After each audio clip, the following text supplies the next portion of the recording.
Meus caríssimos alunos, cá estamos novamente para um momento de estudo, de reflexão e de possíveis provocações no campo da psicanálise.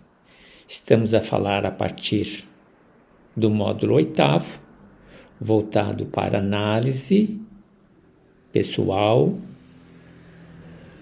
autoanálise e supervisão clínica. Hoje, de um modo especial, nós vamos abordar temáticas específicas. A importância da fantasia no tratamento terapêutico, o trabalho dos sonhos, análise do caráter e as defesas que nós elaboramos, de modo especial na infância, e que são determinantes para caracterização, definição do nosso caráter. Vamos conversar um pouco da necessidade da profundidade da análise. Conversaremos também de possibilidades de indicações e contraindicações para se fazer análise. Vejam que é um repertório interessante. Importância da fantasia, trabalho dos sonhos, análise do caráter em suas defesas, profundidade do trabalho da análise, e para quem se indique e para quem não se indica. O pensamento de hoje, ele é muito significativo, fala da prática de limites verdadeiros como um caminho para relações humanizantes. Curiosamente, vocês se darão conta da razão dessa abordagem. Ao final da nossa aula, do nosso encontro, trarei 2 textos provocativos que nos fazem pensar a realidade da biologia sintética e a inteligência artificial, desafios da biologia sintética e da inteligência artificial à psicanálise e aquela questão que sempre volta, a grande questão, ser ou não ser humano ou ser ou não ser humanizante, ser ou não ser aquela pessoa que nas relações, nas inter-relações, provoca a humanização. O sentido maior e o sentido melhor da existência, de modo principal, aqueles mais próximos ao nosso entorno. Bem-vindos ao nosso trabalho de hoje e vamos então aos nossos recursos. Sejam bem-vindos. Tenhamos um humor e autoestima elevados e vamos ao nosso trabalho.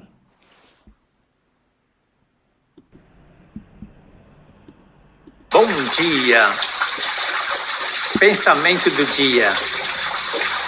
A prática de limites verdadeiros é o melhor caminho para se experimentar mais o sabor das relações amorosas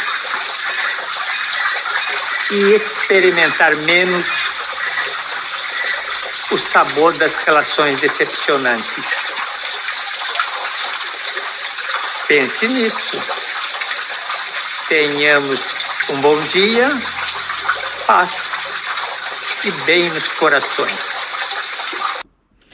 Dando continuidade à reflexão e à provocação do pensamento, a prática de limites verdadeiros é o melhor caminho para se experimentar mais o sabor das relações. Aqui faria um diferencial. Para se experimentar mais o sabor das relações humanizantes e se experimentar menos o sabor das relações decepcionantes. Fiz questão de mudar relações amorosas por relações humanizantes, mesmo porque introduziu o texto da biologia sintética ao final da nossa reflexão e gostaria de fazer um contraponto. Evidentemente que relações amorosas sempre são relações vinculantes. Relações amorosas sempre são relações humanizantes. Estou a alargar o horizonte e o sentido das relações amorosas.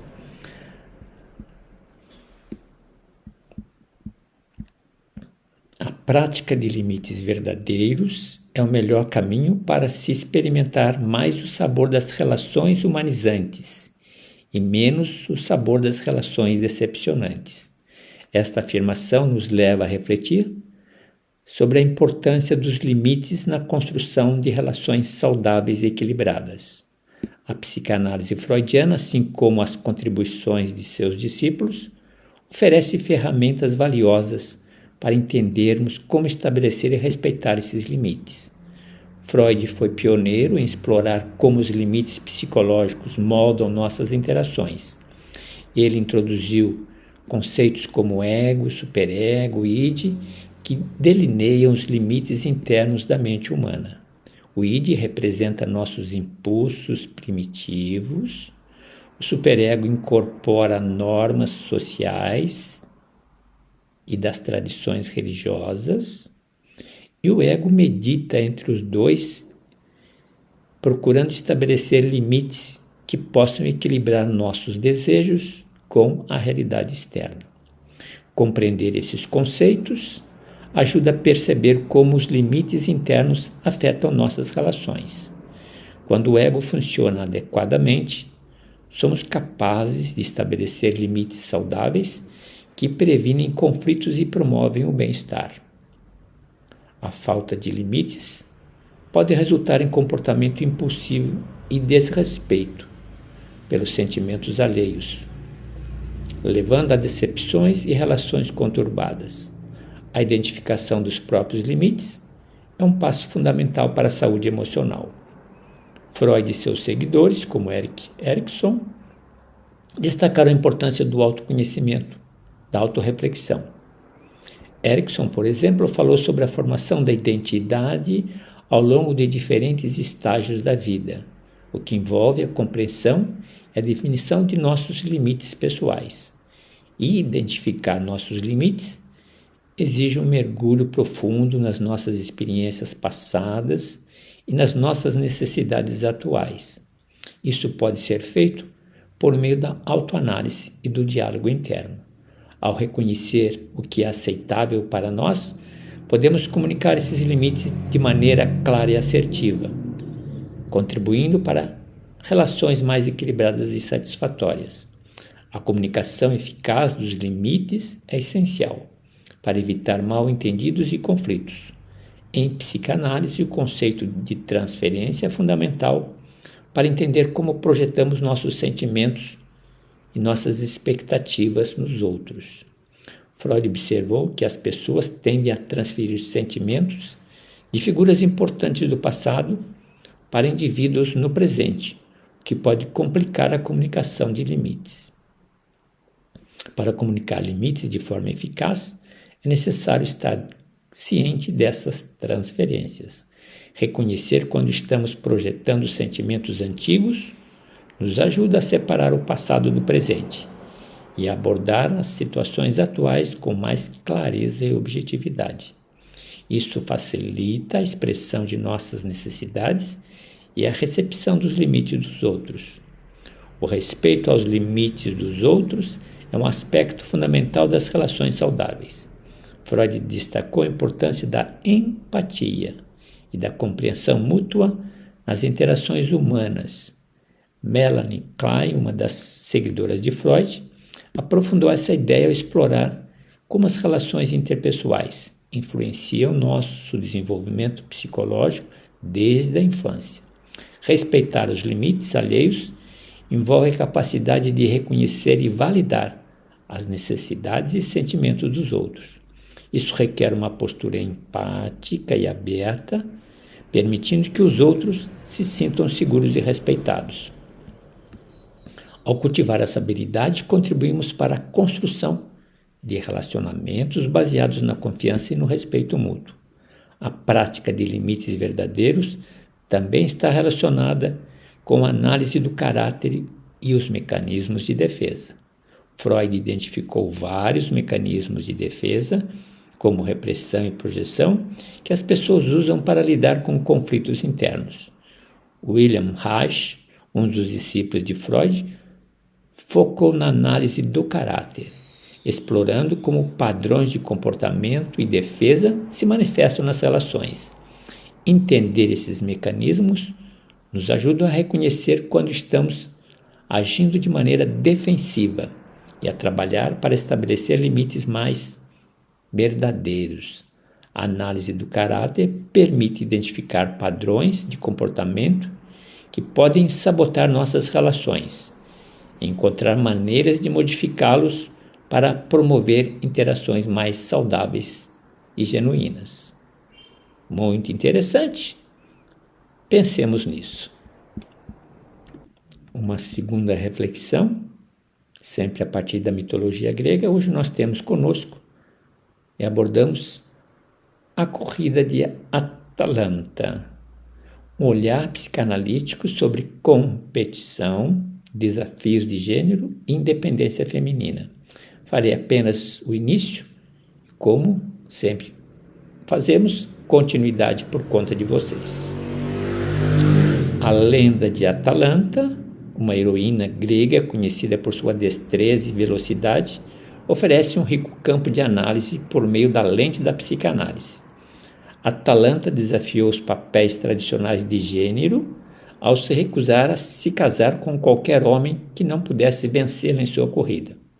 Bem, o resto é com vocês. É uma reflexão muito interessante, está conectada à nossa temática de hoje. É provocativa? Vale a pena. Vamos ao próximo recurso. Nesse recurso, nós estamos sempre diante do primeiro passo, depois das mensagens, das provocações, uma visão geral das temáticas abordadas. Em geral, sempre trabalho com 5 temas. Hoje, exploração do papel das fantasias inconscientes na análise. Trabalho com sonhos, análise de caráter e defesas, a profundidade da análise e indicações e contraindicações. Evidentemente, cada temática abordada e a partir de 3 variáveis. Vamos aqui na lateral para termos uma visão do conjunto do material de hoje. Então, minhas considerações, como é importante o lugar das fantasias. E eu dizia a vocês, em minha infância e minha adolescência, e um pouco da vida adulta, fiz muito uso das fantasias. Um trabalho terapêutico em cima das fantasias, ou a partir das fantasias, me deu novas habilidades, me deu competências, por meio de um tratamento terapêutico, até onde encontramos nas fantasias limites verdadeiros e falsos. Tem sua importância. Evidentemente, as fantasias não são dadas a todos, cada um com a sua história de vida, cada um com a sua infância, com a sua criação, com a sua educação. O segundo momento, trabalho com sonhos. Nós estamos a oferecer um curso para psicanalistas. Muitos aqui exercerão a profissão terapeuta, psicanalista no mercado, irão trabalhar com o inconsciente, irão trabalhar com uma diversidade de pessoas e como é importante em psicanálise dominar a técnica de se trabalhar com sonhos. Associação livre, atenção flutuante, trabalhar com a simbologia que se apresenta, trabalhar com sonho manifesto, trabalhar com o conteúdo dos sonhos. O psicanalista é um especialista nessa arte. Um outro tema, a questão do caráter, um caráter que se define a partir da infância, a partir dos mecanismos utilizados para uma sobrevivência e que acabam, de certa forma, contribuindo para definir o caráter de cada um. Vamos falar um pouco da profundidade da análise, um pouco da tipologia dos analisandos e indicação e contraindicação. Essa é a temática que será abordada hoje. Com relação ao pensamento de efeito, já fiz boas abordagens e pedi que nós fizéssemos uma adaptação. Prática de limites verdadeiros é o melhor caminho para se experimentar o sabor das relações humanizantes. O que nós entendemos por relações humanizantes? Evidentemente que relações amorosas, relações humanizantes estão vinculadas, estão em diálogo. Como relações amorosas poderia delimitar o tema, entendi que humanizantes poderiam globalizar mais desafios, mais realidade. Justamente porque humanizar diante dos desafios da biologia genética, da biologia sintética e da inteligência artificial. O mito, a corrida de Atalanta, já passamos por ela, em termos de competição, questão do lugar de gênero, independência feminina. Esse material vocês vão encontrar lá. Teremos depois uma visão geral das temáticas que foram abordadas no início, são essas 5. Teremos na sequência as leituras psicanalíticas que seguem esses eixos estruturantes,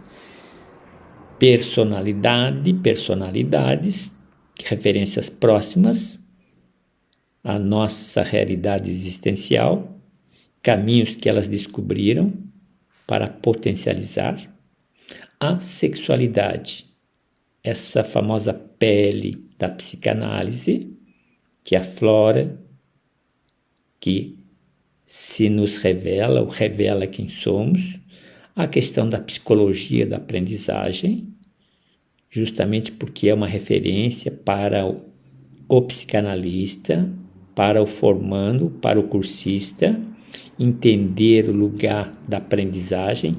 A vida nós aprendemos, como nós aprendemos a viver. Aprender a viver, a ser, a estar no mundo, a fazer bem as coisas.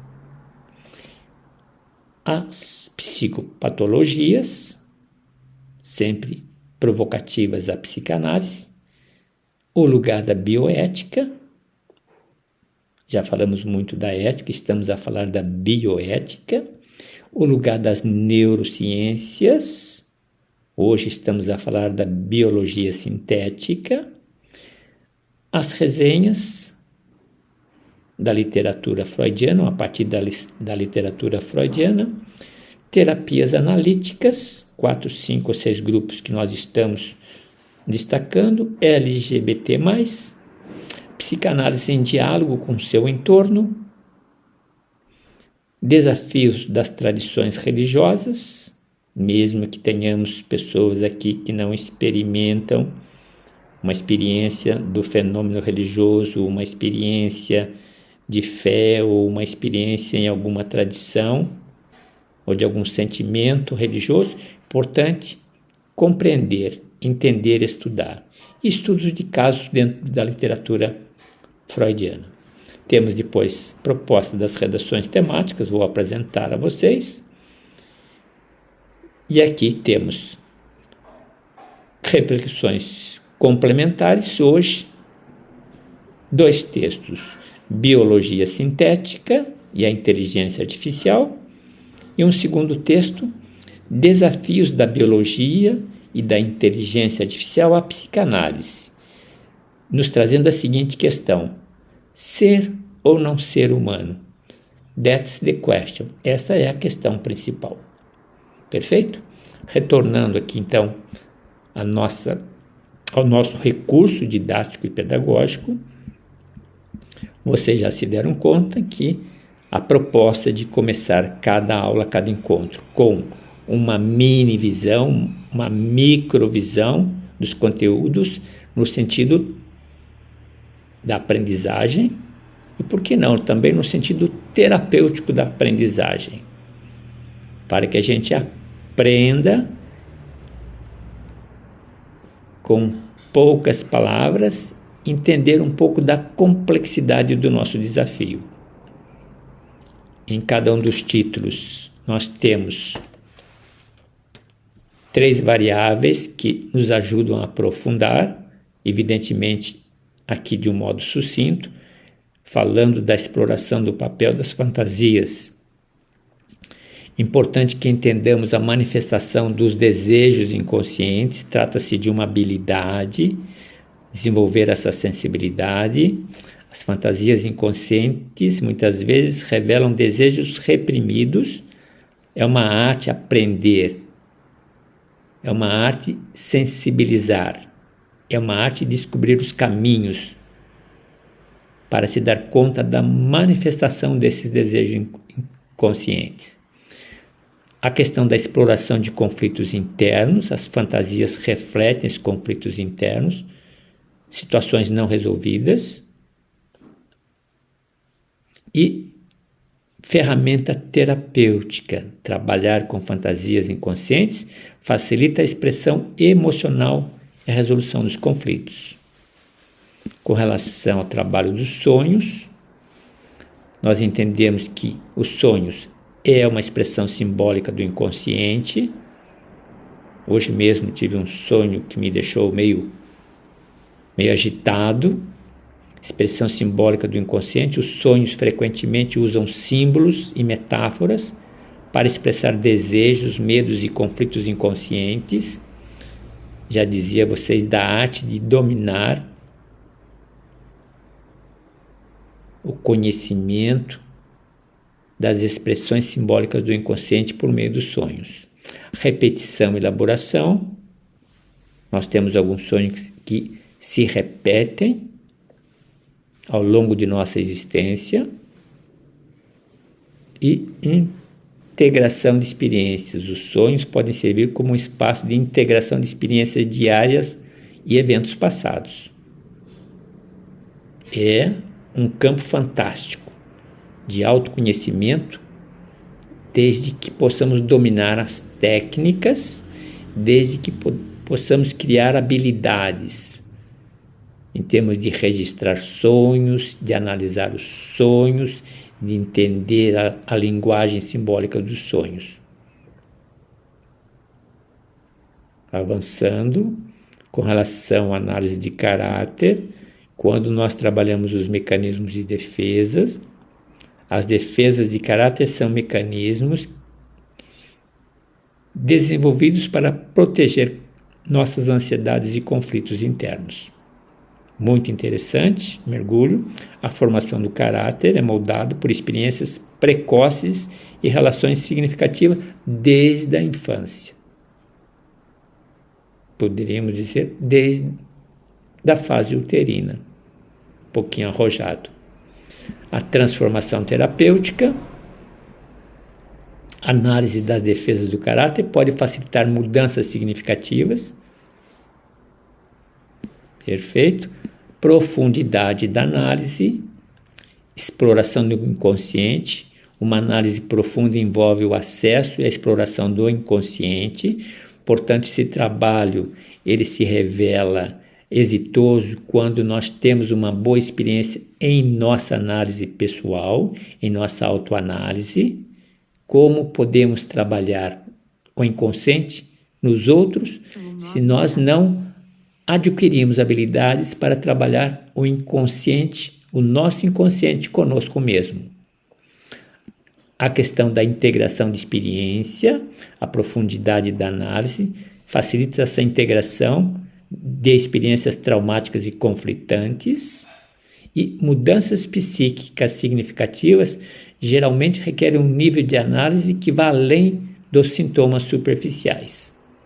Eu tenho repetidamente dito a vocês, muito dos meus êxitos pessoais e profissionais se devem a uma terapia de resultados, a uma análise feita com profundidade, no sentido da descoberta dos meus limites, da descoberta das minhas potencialidades, descoberta dos meus bloqueios e descoberta das oportunidades que a vida me ofereceu e me vem oferecendo. Com relação às indicações e contraindicações, é preciso que tenhamos critérios. Pacientes com grau significativo de introspecção, vejam aí as características. Eu sou bom em introspecção. Eu não sou bom em introspecção. Eu tenho que experimentar. Eu tenho que fazer a experiência. Eu posso dizer que eu domino a introspecção, que eu tenho concentração, que eu consigo voltar para dentro de mim mesmo, que eu consigo conversar comigo, que eu consigo encontrar uma ponte para acessar as manifestações inconscientes de memórias, de desejos, de conflitos do inconsciente. Então, pacientes com grau significativo de introspecção, pacientes que têm facilidade de verbalizar, capacidade de verbalização e desejo de autoexploração, são bons candidatos. Em geral, as três características, introspecção, verbalização e desejo de se explorar sem bloqueios, essas variáveis não são dadas a todos. Nessas condições, geralmente estão prontos para um processo terapêutico profundo e prolongado, com bons resultados. Para quem a análise é contraindicada, algumas condições como transtornos psicóticos graves ou crises agudas podem ser contraindicadas para análise psicanalítica. Nesses casos, abordagens terapêuticas mais diretas e estruturadas podem ser apropriadas antes de se considerar a análise. Mesmo quando você aborda um caso ou aceita um caso, você vai, evidentemente, nas preliminares, entender se você tem ou não tem capacidade para trabalhar o caso. Uma avaliação inicial cuidadosa necessária para determinar a adequação do paciente para a análise. Isso inclui a avaliação de sua motivação, estabilidade emocional e capacidade de se beneficiar do processo analítico. Muitas vezes, nessa avaliação inicial, você diz, eu tenho condições de trabalhar, eu não tenho condições de trabalhar. Perfeito? Aqui, então, esse é o contexto do nosso trabalho de hoje. Na sequência, vamos ver se está na sequência, eu apresento um texto aqui, de uma certa forma linear, a respeito dessas 5 temáticas. Vocês poderão depois, com mais informações, passar por elas, ler, reler, visitar, criar familiaridade. criar familiaridade. Não se trata de memória, trata-se de criar familiaridade. Então, perfeito? 2 instrumentos criados recentemente, uma visão apequenada, micro, da temática abordada, e aqui a mesma temática dentro de uma narrativa, dentro de uma linguagem argumentativa, para atingir outras camadas de aprendizagem. E na sequência, vamos ver se está na sequência. Na sequência, nós vamos primeiro aos mapas. A importância da fantasia na psicanálise. Os mapas mentais, em geral, você já conhece a estrutura dos mapas. Eles acontecem a partir de um tema central. Esse tema central, em geral, se apresenta a partir de 7 ou 8 ou 10 colunas básicas, temáticas básicas, e essas temáticas sempre se subdividem, se apresentando nos conceitos. Hoje nós temos então a importância da fantasia na psicanálise. Eu vou apenas ler o primeiro bloco. Conceito psicanalítico, que é uma fantasia, o que são fantasias, criações imaginativas, refletem desejos, refletem conflitos inconscientes. Separar fantasia da realidade, é muito interessante essa experiência. Quem experimenta, quem vive no mundo da fantasia é muito curioso. Sai da realidade. Sai da realidade. De manhã, de tarde, de noite. Tipos de fantasias. Fantasias que acontecem durante o dia. Sonhos, construções imaginárias, aquela projeção de futuro que você vivencia situações, cria cenas, cria verdadeiros enredos, verdadeiros filmes. A origem das fantasias, a partir dos desejos, raízes nos desejos, experiências passadas, boas ou ruins, todas elas são geradoras, carvão para esse fogo da fantasia, das fantasias. Fantasia e sublimação, pode-se trabalhar a fantasia e sublimar a fantasia, já sabemos o que é uma sublimação. Aqui, limites, pode ser uma válvula de escape, tem o seu simbolismo, ela realmente elabora desejos reprimidos, coping e resiliência, uso de fantasias como estratégia de enfrentamento, autoconhecimento. É interessante, vocês vão na sequência, pelo nosso material não posso delongar. Interessante que implica na formação da personalidade, resgata a experiência nossa da infância,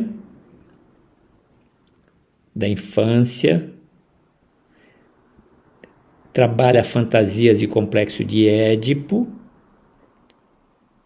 tem implicações no desenvolvimento da nossa identidade, também colabora na criatividade. Aqui nós temos uma sequência relegada aos mecanismos: fantasia e mecanismo de defesa, negação e distanciamento, identificação e projeção, racionalização, fantasia e repressão. Bem, vocês continuem, vale a pena, um material muito bom, muito bom. Segundo mapa mental, trabalho com sonhos na psicanálise, diria a vocês, façam amizade, criem vínculos com essa técnica, que dominem os próprios sonhos, porque serão úteis na experiência depois com os analisandos. Importante que eu experimente me conhecer por meio dos meus sonhos. Um material muito interessante, que é a mesma estrutura, a temática, as 7 ou 10 colunas, e cada coluna com seu desdobramento em termos de conceito. Vou apenas chamar a atenção um pouco da primeira, natureza dos sonhos, porque nós sonhamos, por uma série de razões já apresentadas a vocês, inclusive para equilíbrio emocional, para desenvolvimento da própria inteligência, da criatividade, para trabalhar conflitos. Temos as teorias freudianas, temos as teorias dos seus pós-discípulos. Importante entendermos a simbologia dos sonhos, sonhos e desejos repressivos, sonho como via de acesso ao inconsciente. E aí vocês têm uma série de abordagem a respeito do sonho. Perfeito? Interessante.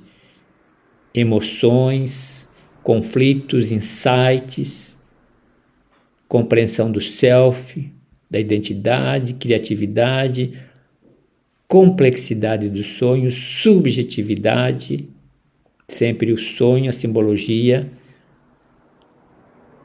individual. Aqui lembramos de Jung com os arquétipos, compreensão dos sonhos, resistência, as variações dentro de cada cultura, dentro da história de cada um, sonho e realidade social, mudança de vida, associação livre, muito interessante, vale a pena.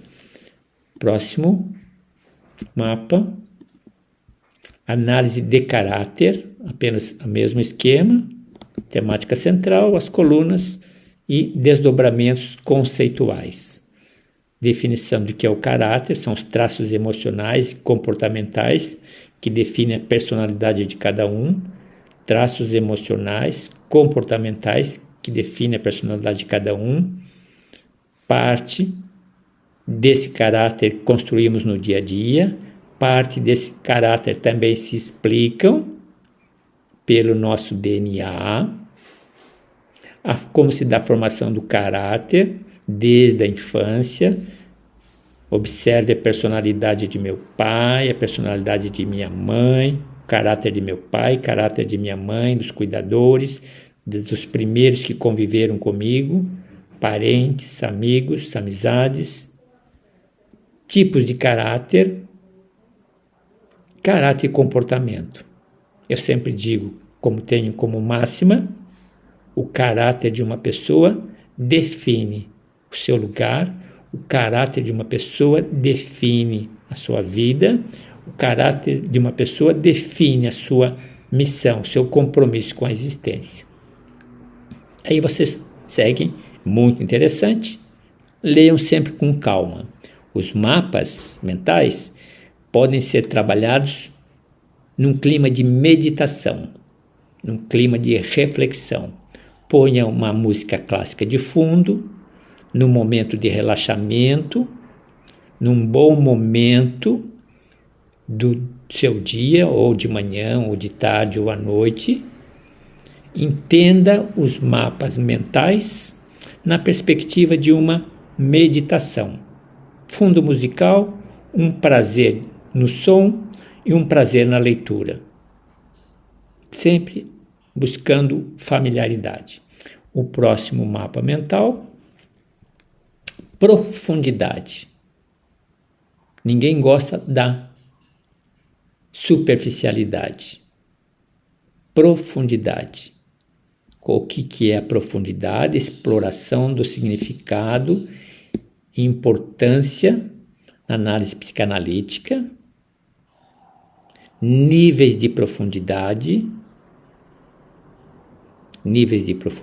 me dou conta disso, quando estava a estudar teologia, me dei conta que o conhecimento que nós tínhamos da experiência de fé, todos fazíamos a mesma experiência de fé. E, na verdade, encontrei um cientista que sinalizava que nós experimentamos na vida 7 ou 8 tipos de fé.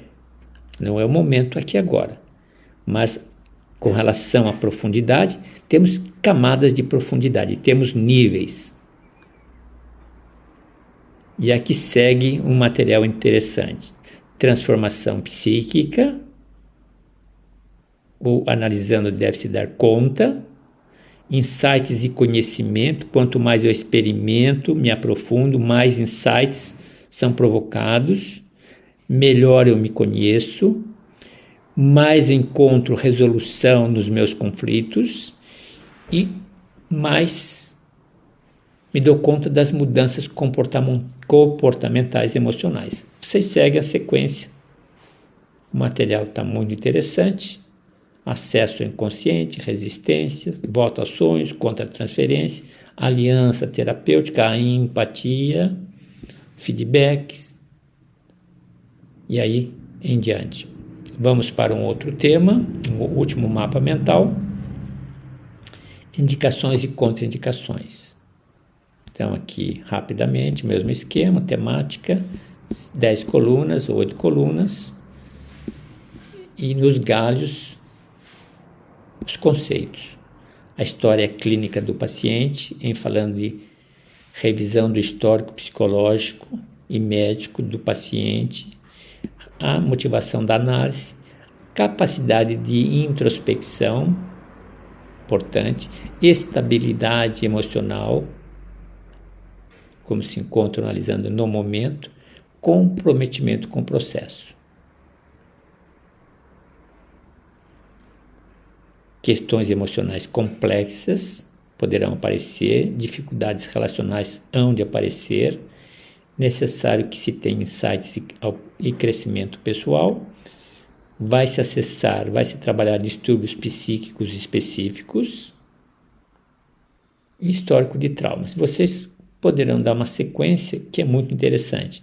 Doenças psicóticas, falta de motivação, comprometimento, incapacidade de reflexão introspectiva, instabilidade grave, são os limites. E aí vocês checam, vale a pena uma leitura tranquila. Perfeito? Isso aqui em relação aos mapas.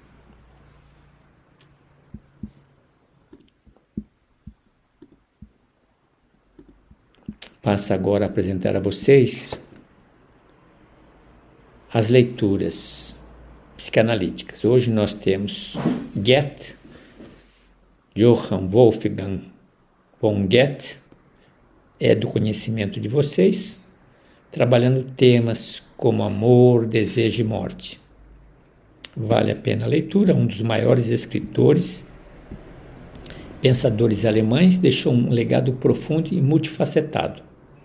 Tenho algumas obras em minha biblioteca, sempre estou a relê-las. Sua obra-prima, Fausto, oferece um terreno fértil para uma análise psicanalítica. Vocês vejam com calma, é um material muito interessante e muito rico. Segunda leitura, na coluna, no galho da sexualidade, legislação, leis que afetam os direitos sexuais e de gênero. Os direitos sexuais, uma área significativa onde a legislação influencia profundamente a vida das pessoas. Vejam até onde isso é saudável, até onde não é saudável. Uma terceira leitura, no galho da psicologia da aprendizagem, de que forma o ensino híbrido pode ser otimizado para beneficiar tanto alunos quanto professores. O ensino híbrido, que combina métodos de ensino presencial e online, é uma abordagem que oferece uma flexibilidade sem precedentes para alunos e professores. É uma onda do mundo atual, não tem como não considerarmos, e ela tem o seu lugar e a sua importância. Vamos para o próximo, quarto tema. Acredito que eu pulei um. Vamos, quarto tema, com relação à psicopatologia, transtorno de estresse pós-traumático. Após experiências traumáticas, que envolve flashbacks, evitação e hyperarousal. Depois vocês leiam com calma e vejam o conteúdo muito interessante. O transtorno é uma condição complexa que pode atingir após exposição a eventos traumáticos intensos, como acidentes, desastres naturais e violência ou abuso. Nós aqui no Brasil estamos a experimentar isso com as nossas tragédias climáticas. Vamos para o próximo tema. Na bioética, vamos observar de perto a confidencialidade e proteção da privacidade das informações pessoais. É um princípio fundamental na prática psicanalítica e em outras profissões de saúde, essencial para proteger a privacidade e as informações do paciente. Vale a pena. Sexto, no campo das neurociências, a imagem cerebral. Tecnologia, como, aí nós temos as siglas, fornece insights sobre a atividade cerebral e a estrutura em condições normais e patológicas. Perfeito? Dê uma mergulhada para ter uma noção. Com relação à resenha, o clássico O Futuro de uma Ilusão, reflexões sobre a religião e a cultura na visão de Freud, publicado em 1927 por Freud, examina a natureza da religião e o papel na sociedade. Interessantíssimo, vale o conhecimento. Vamos em frente. Oitavo, terapias analíticas, pressão acadêmica e expectativa de sucesso. Navegar pelas pressões relacionadas ao desempenho acadêmico e expectativa de sucesso de futuro. Uma situação que gera muitas vezes estresse, depressão, muitas vezes até suicídio. Vamos para o nono tema, com relação à comunidade LGBT+, saúde mental, abordando as desproporcionalidades enfrentadas pela comunidade LGBT-AP+. Vale uma incursão. Próximo tema, psicanálise em diálogo, relevância acadêmica e científica, o lugar da competência acadêmica e científica da psicanálise. A psicanálise enfrenta o ceticismo acadêmico e deve se apresentar, deve demonstrar sua validade científica no campo teórico e no campo da prática. Nós temos agora tradições religiosas. Tradições religiosas, espiritualidade versus patologização. Um equilíbrio necessário. É uma área muito conturbada. Logo que me aparecer uma oportunidade, nós vamos conversar mais em detalhes. Sempre um conflito entre a psicanálise e a religião. A psicanálise, o fenômeno religioso. A psicanálise, o sentimento religioso. A psicanálise, a espiritualidade. A psicanálise, tradições religiosas. Vale o mergulho? Vale. Nós estamos no último tema, estudo de caso, o homem dos lobos. Análise psicanalítica de um caso famoso. Leiam Sergei Pankejeff, é um dos estudos de caso mais conhecidos e discutidos na literatura psicanalítica. Vale o conhecimento, vale a análise de vocês. Perfeito? Conforme eu tinha combinado com vocês, o nosso tempo está a nos pressionar. Vou lhes apresentar as redações a posteriori e depois em anexo, mas gostaria de comentar 2 textos. Esse texto da biologia sintética, em diálogo com a inteligência artificial.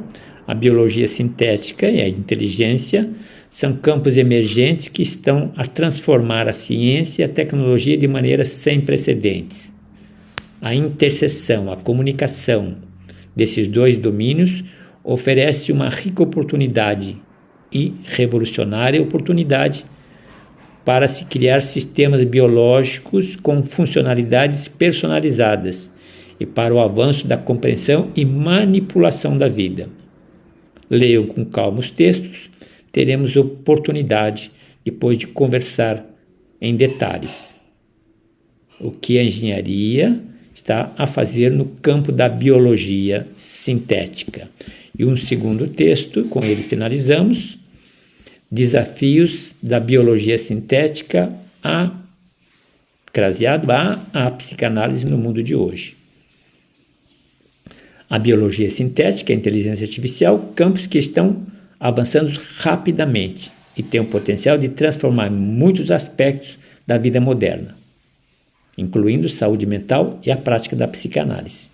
Então, aqui, impacto na identidade do self, ética e relações humanas, reconfiguração da psicanálise e do tratamento, e aí fechamos. São 3 temas abordados. A biologia sintética e a inteligência artificial representam avanços significativos que desafiam a psicanálise, desde questões de identidade e ética até reconfiguração de métodos e práticas. Estudar e entender desafios é significativo. E terminei com esse texto, ser ou não ser humano. Esta é a questão. Leiam com calma, vale a pena, façam um bom mergulho. Meus caríssimos, com isso eu termino o nosso trabalho de hoje, nosso encontro dentro do horizonte da análise, da autoanálise e da supervisão clínica. Façam um bom trabalho, deixem-se provocar pelos questionamentos, pelas reflexões. Deixe-se questionar, se permitam. Na medida em que nós conectamos os pontos entre realidade e teoria, nós temos insights, nós temos uma progressão na aprendizagem e em nossas descobertas. Bom trabalho, bom estudo. E recordo uma vez mais, façam dos mapas mentais textos de meditação, música clássica de fundo e uma leitura desinteressada, uma leitura leve, buscando uma sincronização, uma sincronicidade, buscando uma convergência, buscando uma comunhão, buscando uma conexão de pontos. Bom trabalho e até nos vermos novamente.